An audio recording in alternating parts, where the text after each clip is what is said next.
I'm Dan Ackerman, and we are here taking a look at Toshiba's new Portege R835. Now, last year, Toshiba's R700 series was one of our favorite laptops.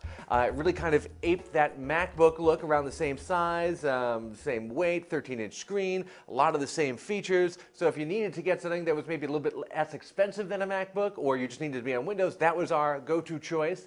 6 months later, Toshiba has updated it. Now it's the R800 series, and they've kept a lot of the things we liked about the previous version, and they've added some new stuff, which is really what you're looking for in a 2011 laptop. Probably the biggest change is they've moved to Intel's new second generation of Core i-series processors. You might have heard of these as Sandy Bridge, and that gives you better performance, somewhat better integrated graphics, and in a lot of cases, better battery life. They've kept the basic look and feel, the metallic design, this large keyboard right here, the really big touchpad, which we like a lot, with two big separate mouse buttons.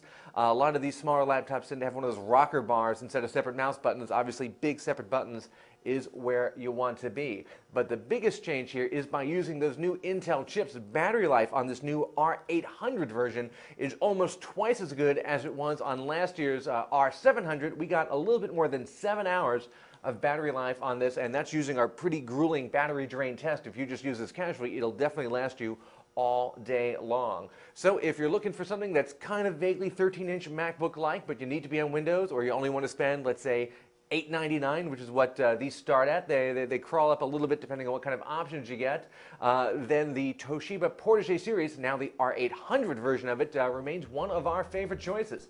I'm Dan Ackerman, and that is the Toshiba Portege R835.